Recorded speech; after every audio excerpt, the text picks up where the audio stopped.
మాఘపురాణం 12వ అధ్యాయం. శివరాత్రి మహాత్యం.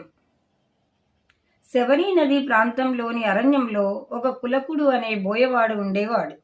వాడు ప్రతిరోజు అడవికి వెళ్ళి మృగాలను వేటాడి వాటిని అమ్మి తన భార్యా పిల్లలను పోషించుకుంటూ ఉండేవాడు. వాడు చాలా భయంకరమైన వేటగాడు. ఆ బోయవాడు వస్తున్నాడంటే అడవిలోని జంతువులన్నీ కూడా భయపడి పారిపోయేవి. వాడికి ఏ రకమైన భయం లేదు.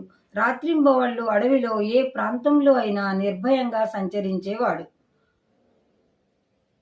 అతి క్రూరుడు. దేవుడంటే భయం లేదు, భక్తి అంతకన్నా లేదు. వాడికి తెలిసిందల్లా ఒకటే, జంతువులను చంపడం, వాటిని అమ్మి భార్యా పిల్లలను పోషించడం. అత్యంత స్వార్థపరుడు. ఇది అతడి జీవితం. ఒక రోజున కులకుడు అడవికి వెళ్ళాడు. అదృష్టం బాగాలేదు. ఆ రోజు ఒక్క మృగం కూడా దొరకలేదు. రోజంతా ఆహారం లేదు, త్రాగడానికి నీరు కూడా చీకటి పడింది. ఒక్క జంతువు చిక్కల. అయినా జంతువుల కోసం అడవిలో తిరుగుతున్నాడు.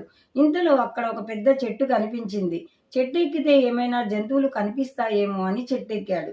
చెట్టు మీద కూర్చుని కళ్ళు చికిలించి చూస్తున్నాడు. ఏ జంతువు కనిపించలా.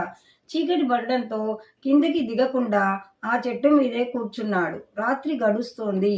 ఏ జంతువు ఆ ప్రాంతాలకి రాలేదు. శీతాకాలం. వాతావరణం చాలా చల్లగా ఉంది. చలి ఎక్కువైతోంది. చెట్టు మీద ఉన్న ఆకులతో శరీరాన్ని కప్పుకొని కూర్చున్నాడు. నిద్ర, ఆహారాలు లేవు. తెల్లవారిపోయింది. రోజంతా వెతికినా ఏ జంతువు దొరకలేదని తన దురదృష్టానికి తిట్టుకుంటూ చెట్టు దిగాడు. ఇంటికి బయలుదేరాడు. బోయవాడు వేటకు బయలుదేరిన రోజు మాఘ బహుళ చతుర్దశి, మహాశివరాత్రి. ఆ రోజంతా అతడికి నిద్ర, ఆహారాలు లేవు. అంటే అనుకోకుండా ఉపవాసం చేశాడు, జాగారం చేశాడు. ఆ రాత్రి అతడు ఎక్కి కూర్చున్నది మారేడు చెట్టు. చెట్టు మీద కూర్చున్నప్పుడు కదిలినప్పుడు మారేడు ఆకులు రాలి చెట్టు క్రింద పడ్డాయి. ఆ చెట్టు క్రింద ఎవరో ఎప్పుడో ఒక శివలింగాన్ని ప్రతిష్ఠ చేశారు. బోయవాడి కదలికకు రాలిన ఆకులు చెట్టు క్రింద ఉన్న శివలింగం మీద పడ్డాయి. మాఘమాసం, శిశిర ఋతువు. మంచు బాగా కురుస్తుంది. ఆ మంచు ఆకుల మీద నీటి బొట్లుగా ఉంది. ఆకులు కింద రాలినప్పుడు వాటి మీద నీటి చుక్కలు రాలి క్రింద ఉన్న శివలింగం మీద పడ్డాయి. ఈ రకంగా మొత్తం మీద మహాశివరాత్రి రోజున బోయవాడు పూర్తిగా ఉపవాసం ఉన్నాడు. నిద్రపోకుండా జాగారం చేశాడు. శివలింగం మీద నీరు పోశాడు.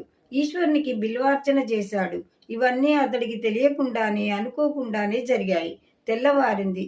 వేట దొరకలేదనే బాధలో అంటూ ఇంటికి బయలుదేరాడు. కాలం గడిచిపోతోంది. బోయవాడికి వయసు పెరుగుతోంది. ముదుసలి అయ్యాడు. ఉత్తరాయణ పుణ్యకాలం